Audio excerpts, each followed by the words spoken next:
Sois prêt pour ce qui s'est passé. L'éclipse ne s'est pas terminée hier, comme beaucoup le pensent. Elle n'a pas simplement traversé le ciel. Elle a réveillé quelque chose au plus profond de toi. Et maintenant, les conséquences de ce qui sommeillait auparavant commencent à se manifester. La lune rouge d'hier n'était pas seulement un beau spectacle. Elle a laissé une trace en vous, une marque impossible à effacer. Les gens ont l'habitude de penser que tout s'est terminé au moment où l'ombre a quitté le disque lunaire, mais ceux qui sont sensibles aux changements d'énergie comprennent que l'éclipse n'a pas disparu. Elle se poursuit. C'est pourquoi tu ressens peut-être des réactions étranges de ton corps qui défient toute logique. Crois-moi, ce n'est pas un hasard. C'est le signe que l'éclipse ne s'est pas seulement produite au-dessus de toi, elle s'est produite à travers toi. Mais si l'on considère qu'il ne s'agit que de changements énergétiques, c'est passer à côté de l'essentiel. La vérité est cachée dans le corps lui-même, et elle commence seulement à se manifester. Depuis longtemps, les lunes rouges ne sont pas seulement considérées comme des événements célestes, mais aussi comme des avertissements. Dans les croyances anciennes, elles semblaient interférer avec le sang lui-même, son rythme et son mouvement. Cela peut sembler exagéré, mais écoute, beaucoup de gens se plaignent déjà de sensations physiques étranges. La lueur rouge dans le ciel a réveillé le rouge en nous. Et si ta sensibilité spirituelle est exacerbée, cela signifie une chose: il est dangereux d'ignorer les signaux de ton corps en ce moment. La question est de savoir ce qui t'arrive exactement. Il y a un effet de la lune rouge dont presque personne ne parle, car il semble trop étrange. Il ne s'agit pas du cœur qui se met soudain à battre plus vite, ni de courbatures dans le corps.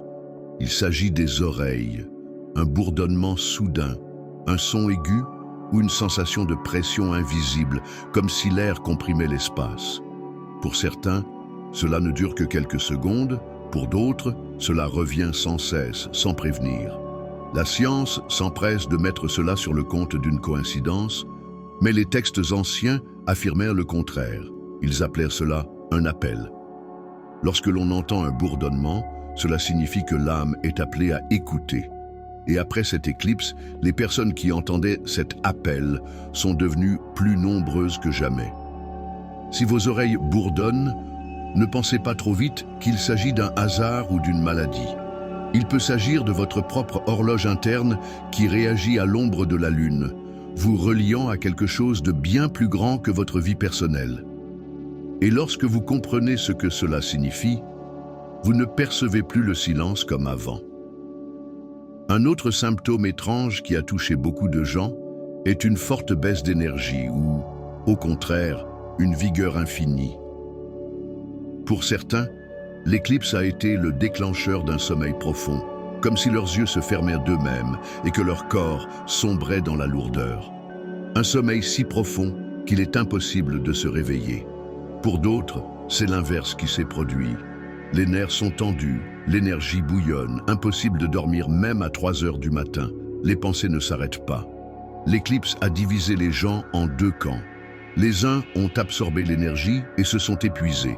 Leur organisme s'est éteint, réclamant du repos.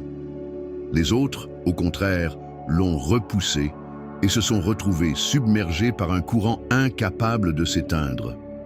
Et si vous vous reconnaissez dans l'un de ces extrêmes, sachez que vous n'êtes pas seul.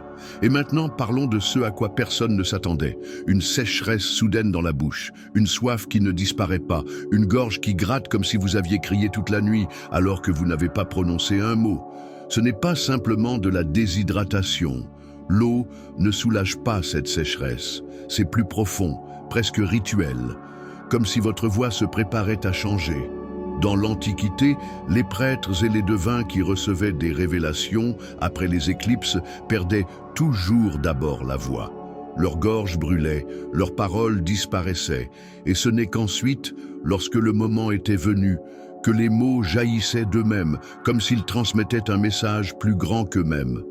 Et si votre enrouement et votre gorge sèche n'étaient pas un signe de faiblesse, mais une préparation, Peut-être êtes-vous poussé à parler, à chanter, à crier, ou enfin à dire la vérité que vous avez si longtemps cachée. Car chaque éclipse fait ressortir quelque chose. Et parfois, le premier signe est justement la gorge qui refuse de se taire.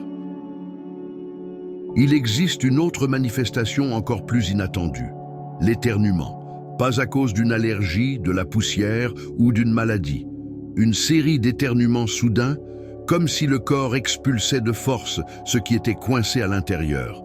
Pensez à la coïncidence. L'éclipse recouvre le monde, le corps se remplit de tension et celle-ci doit trouver un exutoire quelque part. Pour certains, c'est précisément l'éternuement, comme si l'organisme refusait de garder à l'intérieur ce que l'ombre de la lune a apporté. Dans l'Antiquité, l'éternuement n'était pas un phénomène biologique, mais un signe de libération. Et si ces crises vous ont rattrapé, ne vous précipitez pas pour les considérer comme fortuites. La lune sanglante nous oblige à nous purifier par tous les moyens disponibles. Mais il y a aussi un côté sombre.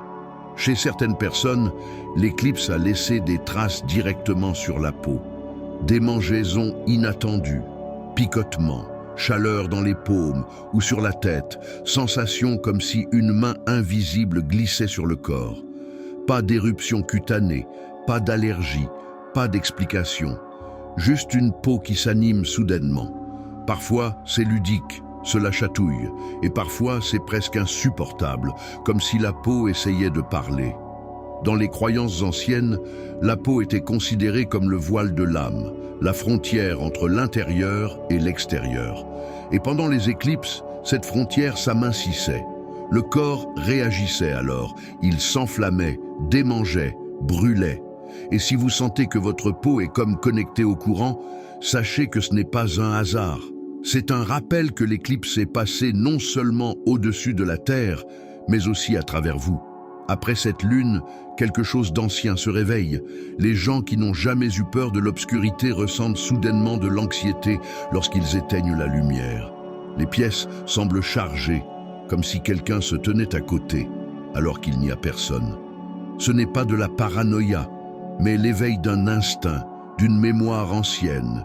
L'éclipse a réveillé les ténèbres en nous. Nos ancêtres lisaient à la nuit comme un livre. Chaque bruit, chaque murmure signifiait la vie ou la mort. Sous la lune sanglante, ils croyaient que la frontière entre le visible et l'invisible était plus fine que d'habitude. Et si cette ancienne connexion en nous s'était réactivée, les gens se plaignent de frissons, d'un cœur qui bat plus vite dans l'obscurité, d'une envie de se retourner. Ce n'est pas de la faiblesse, mais un signal. Le corps fait ce qu'il sait faire de mieux. Il se protège. L'obscurité aiguise les sens, nous oblige à écouter, à remarquer notre respiration et notre pouls, à entendre le rythme de notre sang. Et peut-être que le but de l'éclipse n'est pas de nous effrayer, mais de nous ramener à ces instincts. Beaucoup remarquent un autre changement, une agitation dans le corps, l'impossibilité de rester assis tranquillement. Certains s'agitent dans leur fauteuil, d'autres tapent du pied, d'autres encore marchent dans la maison sans trouver leur place. Ce n'est pas une simple nervosité, mais l'énergie laissée par la lune. Dans l'Antiquité, les gens ne regardaient jamais une éclipse en silence.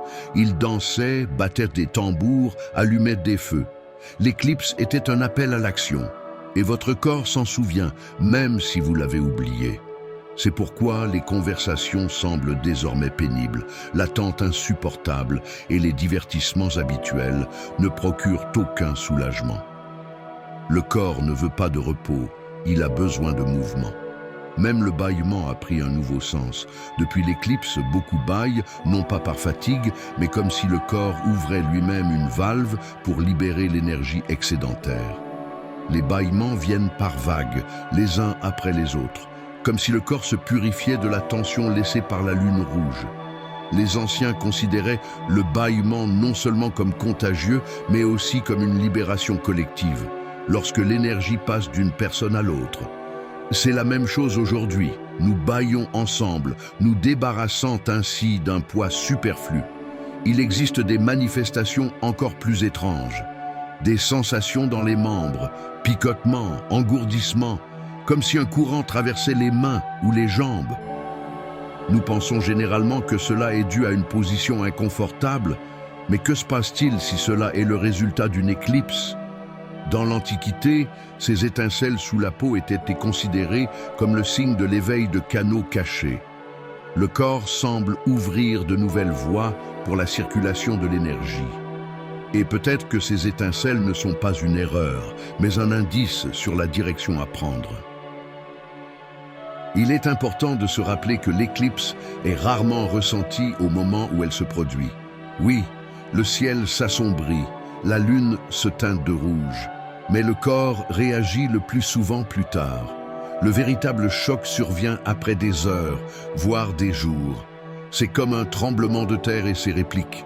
Le choc principal est visible immédiatement, mais ce sont les vibrations répétées qui font perdre pied. Il en va de même ici. Vous pouvez vous sentir normal pendant la pleine lune, puis vous réveiller avec des maux de tête, des bourdonnements d'oreilles, des envies étranges ou de la fatigue. Ce n'est pas un hasard. Ce sont des répercussions. Et ce qui est encore plus curieux, c'est qu'elles surviennent à des moments différents pour chacun. Certaines personnes sont immédiatement submergées, d'autres progressivement. Pour certaines, c'est une tempête d'émotions. Pour d'autres, ce sont des changements discrets mais persistants dans leurs habitudes et leur corps. Dans l'Antiquité, on disait qu'une éclipse n'était pas une nuit unique, mais une vague qui se propageait de plus en plus loin. Le premier anneau est un spectacle céleste, les suivants sont des conséquences internes. Et si vous ressentez une sécheresse dans la bouche, des tremblements dans le corps, des élans étranges ou de l'agitation après l'événement, c'est parce que votre corps ne fonctionne pas selon le temps du ciel. La lune a rougi instantanément, mais votre corps l'a fait lentement, progressivement. Il conserve cette ombre jusqu'à ce qu'il ne puisse plus la retenir, puis la libère. Ce sont précisément ces répercussions qui prouvent que l'éclipse n'est pas seulement un spectacle. C'est le début d'un processus. Et chaque symptôme, qu'il s'agisse d'insomnie, de soif, de picotement ou de faiblesse, n'est pas une erreur, mais la confirmation que le déclencheur a fonctionné. L'éclipse est passée, mais son empreinte reste. Elle peut vivre en vous pendant longtemps encore, des jours, des semaines, voire plus. Elle a changé votre rythme, restructuré votre corps, réveillé vos instincts et vous a rappelé que vous êtes lié au ciel plus profondément que vous ne le pensiez. Maintenant que nous avons traversé tous les signes étranges et parfois inexplicables laissés par la lune sanglante, il est temps de réfléchir à ce que tout cela signifie non seulement pour un individu, mais aussi pour le monde entier. Une éclipse nous laisse rarement tels que nous étions auparavant. Elle ressemble à un rituel ancien, accompli par la nature elle-même, qui aspire le ciel, la terre et le sang de chaque être vivant.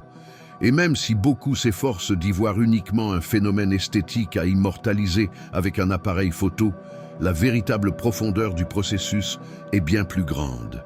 Il ne s'agit pas d'une lueur rouge dans le ciel, mais d'un feu rouge en nous-mêmes. Chaque symptôme, chaque sensation inhabituelle après l'éclipse est un indice. Le corps nous parle, même si nous avons l'habitude de ne pas l'entendre. Il nous rappelle que nous sommes liés aux étoiles, à la lune, à des cycles qui sont bien plus anciens que nous. Et si aujourd'hui quelqu'un ressent des bourdonnements dans les oreilles, un autre ne peut pas dormir, un troisième bâille jusqu'aux larmes, et un quatrième a l'impression que sa peau brûle ou démange sans raison, tout cela fait partie du même processus. Ce sont les échos d'un événement cosmique qui se reflètent dans la chair. Réfléchissez. Pourquoi croyons-nous si facilement que les océans montent et descendent sous l'influence de la Lune, mais refusons d'admettre que le corps humain, composé en grande partie d'eau, réagit également à ces vagues? Pourquoi nions-nous l'évidence? Lorsque l'ombre passe sur la Lune, elle passe aussi sur nous. Et ceux qui sont attentifs comprennent. Une éclipse n'est pas une fin, c'est le début de quelque chose de nouveau. Beaucoup craignent ces signes. Ils les confondent avec la maladie, la fatigue, l'anxiété. Mais en réalité, c'est une invitation. La lune ouvre comme une porte, et chacun décide lui-même d'entrer ou de se détourner. Celui qui entre commence à voir davantage. Il remarque des signaux subtils, le tremblement des mains avant une décision importante, des frissons dans le silence, la sensation que l'obscurité prend vie. Ce n'est pas du mysticisme, mais une mémoire qui revient des profondeurs des siècles. Nos ancêtres vivaient en harmonie avec ces cycles. Nous l'avons presque oublié, mais chaque disque sanglant nous le rappelle.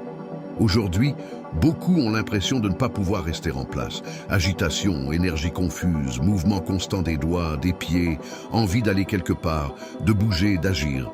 Ce n'est pas un hasard, c'est un appel. Autrefois, sous la lune rouge, les gens dansaient et jouaient du tambour car ils sentaient que leur corps réclamait du mouvement.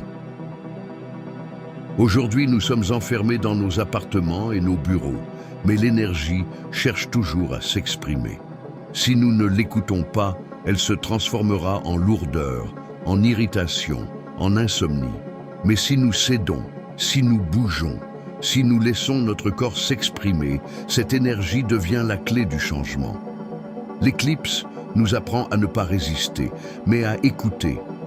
Il nous rappelle que notre force ne réside pas seulement dans notre esprit, ni dans notre logique.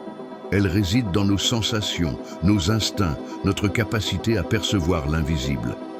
À chaque instant où l'obscurité s'épaissit, nous avons le choix.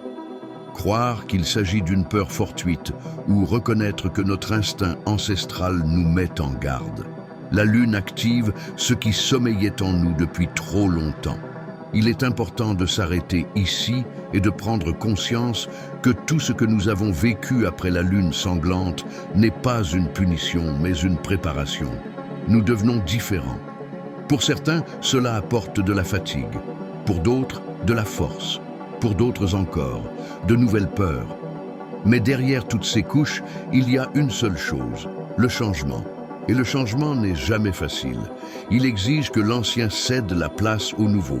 Il brise les habitudes, perturbe les rythmes, modifie la respiration, mais uniquement pour que vous puissiez vous engager sur une nouvelle voie. Et maintenant, si vous sentez que ces mots résonnent en vous, sachez que ce n'est pas une coïncidence. Vous êtes témoin d'un processus qui se déroule non seulement dans les cieux, mais aussi dans votre sang. Vous faites partie d'un grand cycle. Et c'est précisément dans ces moments-là qu'il est particulièrement important de ne pas se taire. Parfois, un seul mot prononcé à voix haute devient la clé du changement. Par conséquent, si vous êtes prêt à aller de l'avant, si vous ne voulez pas rester spectateur, vous devriez vous abonner à la chaîne et écrire dans les commentaires « Je suis prêt ». Ce n'est pas seulement une action, c'est le symbole de votre consentement à avancer avec ceux qui entendent l'appel. Mais n'oubliez pas que tout ce qui se passe n'est qu'un début. Après l'éclipse, beaucoup pensent que le pire ou le meilleur est déjà passé. En réalité, tout ne fait que commencer. Les répercussions reviendront. Vous pouvez vous réveiller au milieu de la nuit, avec le sentiment que quelqu'un est dans la pièce. Vous pouvez soudainement ressentir une sécheresse dans la gorge ou le besoin de respirer profondément. Le corps n'oublie pas si vite. Il continue à se transformer. Et chaque moment comme celui-ci est le signe que le processus est toujours en cours. Il y a ceux qui résisteront. Ils décideront que tout cela n'est que baliverne, que leurs oreilles bourdonnent à cause de la fatigue, que leur peau les démange à cause de l'air sec, que leurs bâillements sont simplement dus au manque de sommeil. Mais plus ils fermeront les yeux, plus les signaux seront forts. Car ce n'est pas un hasard, c'est le langage que la nature elle-même utilise pour communiquer avec nous. La lune et l'ombre ont laissé une empreinte en nous et nous ne pouvons pas l'effacer. C'est là l'essentiel. L'éclipse nous apprend à accepter les changements, même si nous ne les comprenons pas complètement. Elle nous montre que nous ne sommes pas des êtres isolés, coupés de l'univers. Nous sommes tissés dans sa trame. Nous réagissons à son souffle comme les cordes tendues d'un instrument. Et si aujourd'hui nous sommes en proie à l'inquiétude, demain cela peut se transformer en une nouvelle compréhension, en clarté ou même en force. La conclusion est la suivante. Ne rejetez pas cette expérience, ne vous cachez pas, laissez-la vous traverser. Vous pouvez avoir peur, vous pouvez douter, vous pouvez ne pas comprendre, mais allez-y quand même. Écoutez votre corps. Faites confiance à vos sensations. N'essayez pas d'expliquer tout cela en termes scientifiques, car la science ne sait pas encore mesurer ce que ressent l'âme. Mais l'âme sait. Elle ressent. Elle répond à un appel qui résonne plus fort que n'importe quel mot. Et à un moment donné, tu remarqueras que tout cela ne te détruit pas, mais te rassemble. Chaque sensation étrange, chaque symptôme incompréhensible est une pierre angulaire d'une nouvelle version de toi-même. Au début, ce sera difficile, mais ensuite, tu prendras conscience que c'est précisément à travers de telles épreuves que naît la force. La lune sanglante a déjà disparu du ciel, mais elle est restée en vous. Et son empreinte vivra encore longtemps dans votre sang. Il n'y a là aucune menace, c'est simplement un rappel. Vous faites partie de quelque chose de plus grand. Et tant que vous respirez, que vous regardez le ciel et que vous entendez les battements de votre cœur, vous êtes connecté aux mêmes forces qui font bouger les planètes. Que cette connaissance devienne ton soutien, que chaque bourdonnement dans tes oreilles, chaque frisson ou chaque sécheresse dans ta gorge te rappelle que tu ne vis pas par hasard. Tu es tissé dans le motif de l'univers, et peut-être que le moment est venu de t'en souvenir définitivement.